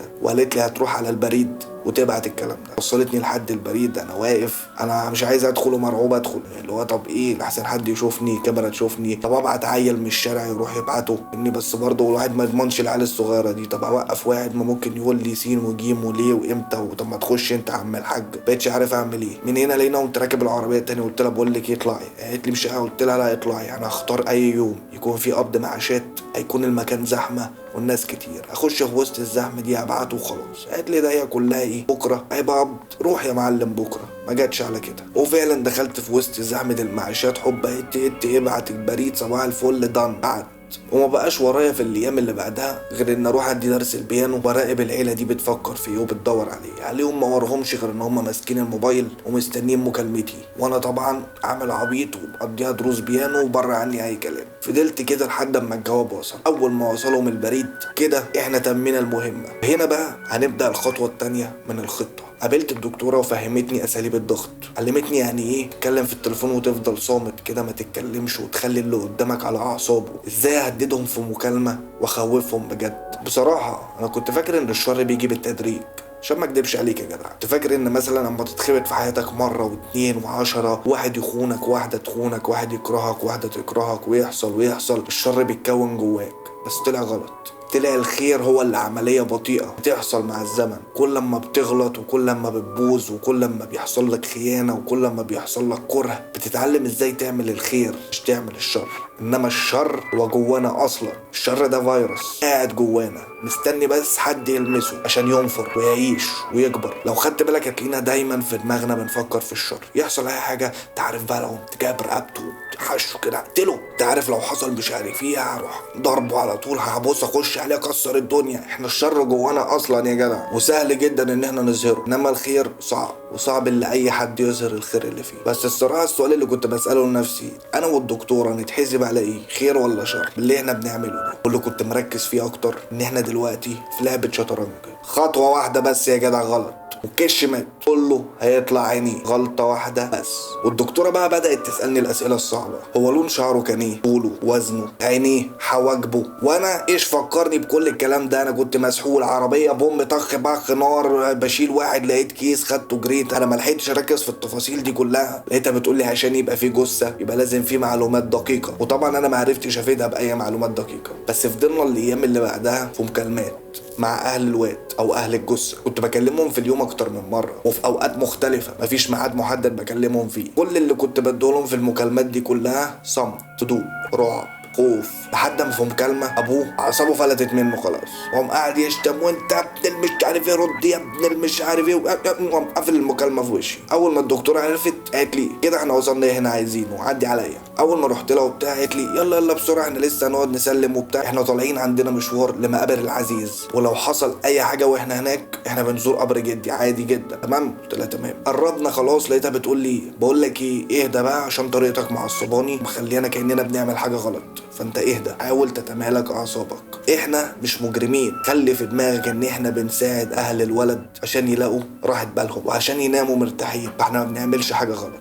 وخلي بالك اكتر الفترة الجاية ما ينفعش نلفت الانظار نهائي، ولا نسيب شغل ولا مصاريف زيادة ولا خناقات ولا مشاكل. اي حاجة ملفتة لا، لازم كله يبقى طبيعي. واحنا عمالين نتكلم كده كنا على بوابة مقابر العزيز، فجأة لقيت واحد ظاهر ما تعرفش ظاهر منين، لابس بنطلون قماش كده اللي هو بتاع الترنجات، ولابس كوتشي تخين، ولابس بروفال اللي هو المربعات ده من البتاع دي من الصوف قوي ده، ولابس بتاع دي معرفش اسمها ايه، هيكولا دي ولا سكيبه دي اسمها ايه اللي كنت لابسها على القميص ده المره اللي فاتت، ايس كاب. لابس ايس كاب بقى معفن كده فاهمني، وعجوز وتخين، مش تخين قوي مقلبص كده شويه، تحس ان هو مبيض شويه. وتقول لها اتفضلي يا استاذه والله مستنينك من بدري الستان. فانا قمت قايل للدكتوره بقول لك ايه، هي المقابر دي مقابر ايه بالظبط؟ الراجل شكله خلاني كده اشك في الموضوع. قالت لي المقابر دي من اشهر المقابر في المنطقه، بعيدا عن كده البلطجيه هم اللي مسيطرين عليها من غير ما حد ياخد باله. ده ملجأ للبلطجيه اصلا، بيفتحوا المقابر هنا دايما، بيسرقوا اي حاجه من المقابر، بينبشوا في اي قبر يعجبهم. ومحدش بيحس بحاجه. فلقيت الراجل اللي معانا ده اقول له يا استاذ نتكلم بقى نتفق. قعدوا يتكلموا بقى في المواصفات، الطول والعرض والبشره والمحنو والكونو. قال لها خلاص يا استاذ هنبش وهيكون عندك ما تقلقيش. قامت الدكتوره قالت له تمام يا حاج انا مستنيك، انا هروح اجيب حاجه وارجع تكون انت نبشت براحتك. قال لها متفقين يا استاذه. ولقيت الدكتوره بتقول لي تعالى بقى عشان هنروح نجيب حاجات مهمه لحد ما الراجل يطلع لنا الجثه. قلت لها هنجيب ايه؟ قالت لي تعالى بس. قمنا ركبنا العربيه، قالت لي احنا هنلف على اكتر من محل، هنجيب من كل محل حاجات مختلفه عشان ما حدش يشك فينا. اكتب عندك عدد 2 جاكيت يا معلم، عدد 2 كوينتي بتاع اللي بتلبس في الايد، عدد 2 نضاره وقائيه، عدد 2 اقنعه مش اقنعه اراجوزات ماشي، وجاروف، وعدد 1 جاروف المره دي، 8 متر بلاستيك اسود تخين، مسدس لحام، وشاكوش تقيل، و2 كشاف قوي ماشي. كل ده وقعدنا نلف ونجيب كل حاجه لوحدها. والصراحه الدكتوره هي اللي كانت عماله تدفع عشان ما ابقاش كداب يعني. انا بصراحه اتكسفت كده اللي هو برضه منظري مش حلو. قلت لها والله يا دكتوره هنخلص الليله دي وهدفع لك كل اللي انت بتعمليه ده معلش. لقيتها بتبص لي وضحكه وقامت مدياني بوسه على الهوا كده. انا بصراحه هرجع اقول لك برضه يا جدع انا مستغرب الدكتوره بتعمل معايا كل ده ليه؟ في حاجه غلط. وعقبال ما جبنا كل حاجه وظبطنا الدنيا ورجعنا بقى على قبر العزيز كانت الدنيا بالليل. الراجل استقبلنا على الباب ودخلنا جوه ويمين في شمال، دخلنا كتير في المقابر بصراحه لحد ما حسيت ان انا هبقى تايه، لو جيت اخرج مش هعرف اخرج. ولقينا الجثه قمنا واخدينها ولفيناها بالبلاستيك الاسود اللي جبناه، ولقيت الدكتوره متواخداني وخرجنا من المقابر من الناحيه التانيه وماشيين في صحراء، بعد كده في طينه، بعد كده في زراعيه. انا اللي مستغربه هي الدكتوره حافظه الطريق كده ليه؟ دي عارفه ازاي؟ ده ولا كانها في منطقتها. لحد اما لقيت نفسي وصلت المزرعه قديمه كده مهجوره، انا حرفيا مش شايف ايديا من كتر العتمه اللي كانت موجوده. وقامت قالت لي اقعد جنب الجثه عقبال ما اجيب العربيه واجي عشان نغير لبسنا. وفعلا سابتني يا جدع قاعد في العتمه اللي مش شايف ايديا منها عشان تروح تجيب العربيه وتيجي. وطبعا مش هقدر ولا عمري هقدر ولا هعرف افكر ان انا هقدر اوصف لك انا كنت بفكر في ايه لحد اما جت كل حاجه جوه بعضها. انا مش شايف اصلا الدنيا ضلمه، اصلا مش ضلمه ده عتمه. فانا حرفيا كانت كل الافكار فوق بعضها بعيدا عن الرعب والخوف ان في جثه قدامي وانا مش فاهم اي حاجه وداخل في ليله مش ليلتي. لحد اما لقيت الدكتوره لبسنا اللبس اللي كانت جايباه وقالت لي عقبال ما انت تحفر قبر اكون انا جهزت الجثه دي 100%. حرفيا عقبال ما انا حفرت القبر رجعت لقيتها مكسره السنان بتاعت الجثه ومكسره اماكن معينه وشايله جلد من اماكن معينه. محترفه يا جدع، صايعه بمرتبه الشرف، شالت اي حاجه ممكن تخلي الناس تعرف الجثه دي تبع مين. حرفيا محدش هيعرف يتعرف عليها اصلا. كنا حاطينها في القبر، بعد كده تلم كل حاجه ليها علاقه بالجثه وكانت بتلم معايا، حطيناها في شنطه سودا وقمنا حارقين الشنطه دي وقمنا قالعين هدومنا ولبسنا هدومنا الطبيعيه وقمنا حاطين الهدوم التانيه في شنط سودا وقمنا حارقينها هي كمان. عقبال ما رجعنا انا كنت داخل بيتي يا جدع الساعه 4 الفجر. اللقطه بقى ان تاني يوم لقيت الدكتوره بتكلمني فجاه كده وبتقول لي ان ام الولد جت المشرحه وان ليها حد هناك وكانت بتتفق معاه ان الجثه قربت تيجي وعايزاه هو يتاكد منها ان هو ابنها. قلت لها يا نهار اسود. قالت لي لا ده شيء كويس جدا، ده معناه ان هما مش عايزين يدخلوا الشرطه في الموضوع، بس الغلط والخوف ان الدكتور ده يقدر يعرف ان هو مش ابنها والدنيا كلها تتكشف. قلت لها الله طب وهنعمل ايه؟ قالت لي ما تقلقش انا عارفه تمام والحل اللي احنا هنرشيه في الوقت المناسب. عارف يا جدع انا كنت مرعوب فشخ، دماغي فيها الف حاجه، بس اللي عارفه ان المشكله انك لما بتعمل جرايم زي دي الغلطه ما بتجيش من حد تاني، الغلطه دايما بتبقى فيك انت. الغلطه اللي ممكن تعملها لما تتسال سؤال، الغلطه في افعالك، غلطه في طريقتك، رد فعلك اللي ممكن يكون مش مناسب في اي وقت. طبعا تأنيب الضمير ما نقدرش ننساه اللي بيخليك عايز تحط الحمل ده على اي حد تاني فبتضطر تحكيه. لما يبقى نفسك تنام وانت مرتاح دي غلطه، لما تندم ويبقى فاتك الميعاد اصلا خلاص. سر الموضوع ده في التحكم في الاعصاب، انك تظبط نفسك وتعمل لايك عشان ما اظبطكش انا. او حبيبي يا جدع يلا نكمل. وده بقى اللي بيكون في دماغي يوميا، ما بعرفش افكر غير في كده، خايف مرعوب مش عارف اللي ممكن يحصل، ممكن ارد على حد فاغلط في الكلام، ممكن ردة فعلي تبقى غريبه، ما بقيت خايف وخلاص انا مرعوب وخلاص. ايه لازمه الرعب ده كله عشان حته كيس بصيت له؟ المهم فضلنا اعتقد يومين كده مش اقل يعني، قمنا مكلمينهم في التليفون بقول لك ايه بص يعني انا غلطت وانا بقول له، قلت له بقول لك ايه عايزين 200,000 جنيه واحنا اصلا كنا هنتكلم في نص مليون جنيه. لقيت الراجل بيرد عليا وبيقول لي وانا ايه الضمان وايه ضماني ان ابني عندكم؟ انا اصلا مش معايا المبلغ ده، وايه ضماني اصلا ان انت بتقول الحقيقه؟ وانا ما كانش عارف ارد ولا عارف اتكلم معاه وابتديت هتلخبط. قلت له انت لو كلمت الشرطه انت مش هتشوف ابنك تاني، انا مش عارف اعمل لك ايه ومبقتش عارف اقول ايه اصلا. لقيت الدكتوره متناتشه الموبايل من ايدي وقامت عامله صامت عشان ما يسمعوش بنقول ايه، وقامت ماسكاني من راسي قالت لي اهدى ركز في اللي بتقوله وانت هتبتدي تهلفط، وقامت فاتحه البتاع وحاطه الموبايل في وداني تاني. كنت انا استجمعت نفسي شويه في اللحظه دي، عرفت تفوقني. قعدت انهد معاه يمين شمال يمين شمال لحد ما وصلنا ل 160,000 جنيه هيقدر يدفعهم، وانا وافقت وقلت له تمام، انت هتاخد بعضك وتطلع على حمام الرجاله اللي في الموتور، هتلاقي ورقه تحت الحمام، خدها واستنى التعليمات. ومن هنا يا جدع بدأ الشغل الجد بقى. اتفقت معاه ان هو يروح يأجر عربية من نوع كذا من المكان كذا، اجانس معين، وان هو ما يجيش بأي عربية من عربياته الجميلة الفخمة الغالية الحلوة، ما يجيش بيها. وطبعا انا عملت معاه كده عشان كنت متفق انا والدكتورة وعارفين ارقام العربيات كلها اللي في الاجانس ده. كل ده والدكتورة كمان كانت عمالة تفهمني على حاجات مسميها المسائل الفنية، كانت بتقول لي المسائل الفنية، واللغة بيني وبينها اصلا بقت انت عليك كذا وانا عليا كذا. الموضوع بقى احترافي فشخ يا جدع، بقى جد الجد كمان. واكلمه في التليفون، بص يا عم الحاج انت هتروح المكان كذا، هتلاقي مش عارف بوكس تليفونات، هتبص تحتيه هتلاقي ورقه هتوديك للمكان الصحراوي كذا في الكيلو رقم كذا، يوصل هناك هتدخل 400 متر في المكان كذا من غير ما تشغل كشافات العربيه، هتاخد الاتجاه كذا وهتفضل ماشي 200 متر كمان وتقف وتقفل كل كشافات العربيه وكل حاجه وتستنى.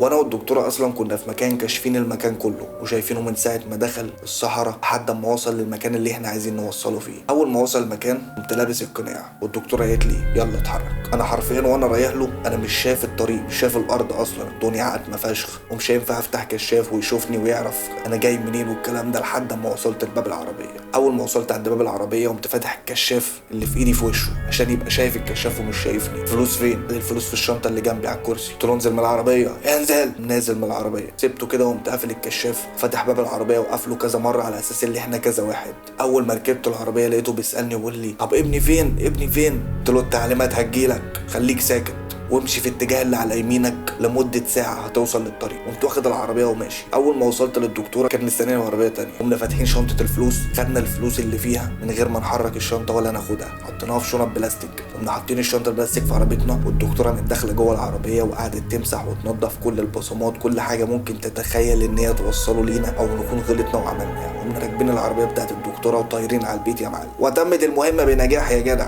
اول ما وصلنا البيت انا لقيت الدكتوره فرحانه وعماله تترقص وتقول لي انا عايز ارقص، انا عايز افرح، انا عايز ارقص. وانا جوه دماغي ايه الهبل ده بقى، انت عبيطه ولا ايه؟ بصي احنا متكهربين ازاي وانت تقولي لي عايز ارقص وبتترقصي؟ بس نصيحه مني يا جدع، الستات بالذات لما فجاه كده الهرمونات تشتغل وتقول لك عايز ارقص ولا عايزه مش عارف ايه، نفذ. قمت واخدها وطالعين على الزمالك في نايت كلوب هنا كان عارفه. انا بصراحه ما بحبش الرقص، يعني مش من الرقاصين فقعدت وهي قعدت ترقص طول الليل وراحه تجري كده وتجري كده وعماله فرحانه وهايصه، ما اعرفش ايه الفرحه اللي فيها دي ولا كاننا خدنا جايزه الدوله، وعماله ترقص وفرحانه لدرجه ان اليوم خلص والمزيكا قلبت هاديه وهي لسه عماله ترقص كأن فاهمني في تكنو شغال. مش رافعه بيلا دي ولا ايه نظامها؟ بس لما رحت لها بمسكها اشوفها فيها ايه، لقيتها بتعيط وهي بترقص اصلا.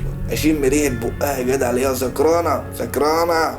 فاصل اعلاني. بمناسبه السكر، الازازه اللي في الصوره هي فاسيه منك له، دي ستاند للسماعات ماشي، مش اللي انت متخيله. لم نفسك بقى. الفاصل خلص يا جدع، نرجع تاني. وصلنا البيت نمنا، لقيت الدكتوره بتصحيني وبتقول لي عايزه تطمن على كل حاجه قبل ما تمشي. وطبعا انا اتصلت بالراجل واديته المعلومات الصح 100% ان يلاقي فيها الجثه. ايوه يا معلم، ايوه وجه السودا هتلاقي السور كذا، ايوه تحفر بقى في الحته دي هتلاقي ابنك، شكرا شكرا. وبكده هي اطمنت وظبطت الاداء. ولقيتها بتقول لي شيل بقى الشريحه اللي في التليفون وكسر التليفون وارميه، اخفيه، احرقه، ما يبانلوش اثر. وعلى الظهريه بالظبط يا جدع لقيت الدكتوره بتكلم بتقول لي خلي بالك هم اتصلوا بالحكومه وجايبين الجثه وجايين لي في الطريق كمان في المشرحه، والطبيعي ان بكره اكيد هياخدوا عينات وراثيه من العيله عشان يتاكدوا من الجثه. المشكله اني مش خايفه من كل ده لاني هظبطها مع الدكتور التاني اللي معايا، ما تقلقش. انا اللي خايفه منه وقلقني جدا الظابط اللي رايح يجيب الجثه، هو صديقي اصلا وانا عارفاها ورزل جدا، بس برضه مش دي المشكله. المشكله ان هو كلمني وهو جاي في الطريق كان بيسالني عنك، ما اعرفش ليه ولا ازاي اساسا بيكلمني عنك، وانا قلت له ان احنا بنحب بعض اصلا وان انت جاي تخطبني والكلام ده كله. والاغرب ان هو بدا يسالني عن شغلك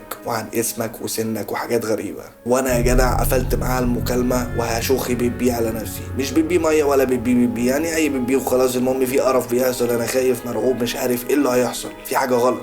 هو ليه عرف عني وليه بيتكلم عني وليه بيسال عني الاسئله دي كلها؟ وشمانة الدكتوره اللي بيسالها عني. وعدى اليوم كله. تاني يوم جه الدكتوره، اول ما وصلت الشغل بشويه لقيتها بتكلمني. قالت لي الصراحه شكلهم شغالين جد جد في القضيه دي، شغالين بايديهم واسنانهم، ده في سواد الليل كانوا عملوا الاشعه السينيه خلاص. بس ما تقلقش احنا كده كده مكسرين السنان ومظبطين الدنيا. بس السؤال دلوقتي، هي العيله حكت للظابط انهي سيناريو او انهي قصه بالظبط؟ ايه اللي اتحكى للشرطه؟ وفي مشكله كمان، رئيس القسم عندنا دايما بيحكي لنا عن اي جثه بتيجي ويقعد يتناقش معانا ويتكلم معانا. المره دي هو مش عايز يتكلم معانا ابدا، ومتحفظ في كلامه ومش عايز يقول لنا ايه اللي بيحصل، كانه خايف مننا او شاكك في حد فينا. بعيدا ان نظراته اللي هي اغرب جدا، وعمال يقول لي سلمي لي على بابا، انت من عيله كويسه، انت مش عارف ايه، حاسه ان هو شاكك فيا. قلت لها طيب يا برضو انا عندي درس بيانو دلوقتي للواد، انا لما اروح برضو هتاكد كده واشوف العيله ماشيه ازاي، ايه اللي بيحصل، بس ان احنا نقدر نسيطر على الوضع شويه ونفهم اللي بيحصل. قالت لي لازم نسيطر على الموقف على قد ما نقدر، خلي بالك. قلت لها تمام. حرفيا لحد ما وصلت الشغل، وانا في الشغل كمان دماغي كانت هتنفجر، احسن يكون حد كان مراقبنا، والله الاثار بتاعت الرجلينا مثلا هيكتشفوا ان احنا بسببها، اكيد فوتنا حاجه، حد شافنا في حاجه، اكيد في حاجه حصلت غلط هتودينا في داهيه. انا عارف ان لازم هنكون غلطنا. وانا عمال افكر في التفكير ده كله، لقيت ام الواد اللي هو الجثه نازله من على السلم مقربه مني وبتقول لي ليه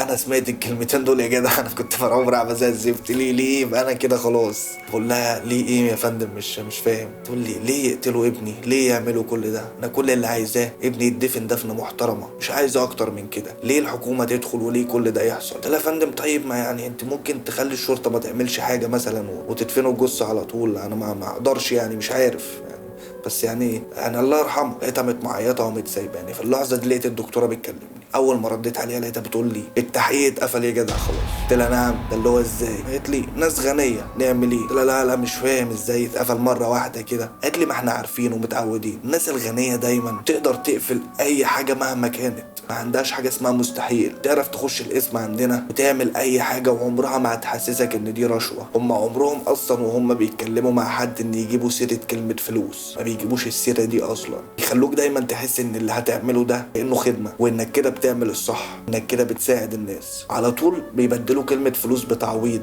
بتسهيل، تعاون، مصلحه مشتركه، لازم يقولوا اي كلام زي كده، وده اللي بيمشي الدنيا. انا عايزاك بقى تطلع على البيت، تروح تدفع للمعلم مجهول وتخلص من الموضوع عشان نتقابل. قلت لها خلاص تمام. خدت بعض يا معلم وطلعت على البيت، عديت فلوس المعلم مجهول 60,000. كنت رايح على الطريق ومتصل بيه في 1 2 3 يبعت عربيه، بعت العربيه خدتني ورجعت له. اول ما رحت له قال يا معلمي الحمد لله تمام، بقول لك ايه الفلوس اهي على الفرازه. الله انت حلو اهو، ده انا قلت هيبقوا 70 جبتهم ازاي؟ قلت له يا باشا المهم عندك فلوسك جات لك وكله تمام كده ابيض، مفيش اي حاجه تاني؟ قال لي يا عم ابيض مفيش اي مشاكل، اتكل انت. وقمت واخد بعضي وساحب نفسي. اول ما خرجت لقيت ابو الواد بيكلمني، ودي اول مره يكلمني في التليفون. بيكلمنيش في التليفون على طول، يا اما ام الواد اللي بتكلمني، يا اما بروح ادي درس البيانو وبرجع على طول. بعد اذنك عايزك تجيلي دلوقتي حالا. قلت له طب في حاجه يا باشا؟ قال لي تعالى لي عايزك. فانا اللي هو ايه، انا اللي هو طب وبعدين اروح له، بس حاسس ان في حاجه، ولو ما رحتلوش هيبقى في حاجه اكتر. كنت واخد بعضي ورايح له بالحب، هو اكيد لو في حاجه يعني زي ابنه وكده كان زمان قال للشرطه يعني. خدت بعضي ورحت هناك، لقيت البودي جارد بتاع واقف لي كده مش عارف ايه، خش يلا اتفضل. اول ما دخلت المكتب لقيت الباشا قاعد، لقيت 2 ظباط قاعدين. انا شفت المنظر يا جدع، كنت عايز اقول له انا معترف انا عملت 1 2 3 4 5 6 وش. فقمت قاعد كده ولامم نفسي وساكت. لقيتهم قالوا اتفضلوا يا فندم خلاص. لقيت الظباط خرجت، لقيت اهدى شويه. بص يا ابني بقيت حسابك في الظرف ده، ما تورينيش وشك هنا تاني. قلت له طب في ايه بس يعني؟ قال لي ما تورينيش وشك هنا تاني. قلت له طب يا فندم انا مش فاهم يعني انا عملت ايه ولا في، انا عايز برضه احسسه ان مفيش حاجه. قال لي اسمع، انت لولا انك كنت كويس مع ابني الصغير وانت بتعلمه بيانو، ولولا ان انا مش عايش شوشره، ولولا ان ام الولد المدام عندي بتحترمك وبتحبك، ما تعرفش انا كنت هعمل فيك ايه. اختفي من قدامي. انا سمعت الكلمتين اللي هو ما لهمش رد تاني، انا مش احسن. كنت واخد بعضي وقمت طالع بره الفيلا. اول ما خرجت اتصل بالدكتوره، مفيش، اتصل مفيش 40,000 مره اتصل مفيش. كنت قلت اطلع لها على المشرحه. طلعت على المشرحه، لو سمعت الدكتوره مش ما عندناش دكاتره اصلا. نعم دكتوره يا باشا كذا، ما عندناش دكاتره، مفيش حريم هنا دكاتره بنات خالص ولا ستات. ازاي يا باشا؟ ايه انت ما شفتنيش قبل كده؟ ما اعرفكش. نعم ما اعرفكش. واخد بعضي طاير على البيت. اول ما وصلت البيت ما لقيتش الفلوس، وهنا كانت صدمه رهيبه. يعني الدكتوره عملت فيا كده، طب ما انا كده قلت لها بقيت الفلوس خديها. طب هي ما فيش دكتوره ازاي؟ في حاجه غلط انا مش قادر افهم. اتصل ما فيش، اتصل ما فيش اي حاجه. بعد كده افتكرت هي قالت لي ان ابوها ظابط وخطيبها ظابط واخواتها ظباط، فحبيت الف اللفه، انا عايز افهم. فروحت عند المشرحه، انا مش عارف هسال مين لما بيقولوا لي ما فيش دكتوره هنا اصلا. ما اعرفش ازاي، انا مش فاهم ازاي، بس هو ما فيش دكتوره، فعايز افهم. ما تفهمش بقى ده نصيب ولا ايه بالظبط. لقيت الدكتوره واقفه على باب المشرحه ومعاها ابو الواد الجثه وام الواد والولد الصغير، واقفين عمالين يتكلموا وبيضحكوا. انا لسه هشد طولي وهقوم اتحرك اروح عليهم، لقيت الواد اللي عمل الحادثه وكنت نقصته من العربيه خارج من المشرحه بيضحك. كلهم ركبوا عربيه ومشوا، وانا ما كنتش قادر افهم اي حاجه. الواد ده كان مقتول وجبنا جثه مكانه وعملنا كذا. انا الراجل ده ما يعرفش الدكتوره ولا عمره شافها. الدكتوره ساعدتني ان انا احل موضوع الجثه ده. في حاجه غلط انا مش فاهمها، بس في حاجه واحده اللي هتفهمني الموضوع. انك تعمل لايك وشير وكومنت يا جدع. بعد اذنك في الكومنت هتكتب فيه ليه الدكتوره عملت معايا كده، ايه اللي حصل. ممكن تفيدني او تساعدني ان انا افهم الموضوع ده ليه حصل، ليه كل ده حصل. ومع الجحيم يا حبيبي، مع الجحيم يا بابا. عيد سعيد عليكم، ورمضان كان كريم علينا كلنا الحمد لله. ربنا يعدينا من اللي في البلاد دي كلها على خير، وان شاء الله نبقى للاحسن والاحسن، والازمه دي تخلص. خلي بالك على نفسك، خلي بالك على نفسك. لو نازل من البيت البس الكمامه كده وظبط نفسك ورش الكحول عشان برضو تبقى في امان لنفسك ولغيرك. انا واحد من الناس ما بحبش البس الكمامه، بس بضطر عشان خاطر بس ما اذيش حد ولا اذي نفسي. خليك في البيت يا جدع، حبيبي يا جدع. مع الجحيم تاني ومع الجحيم تالت. سلام.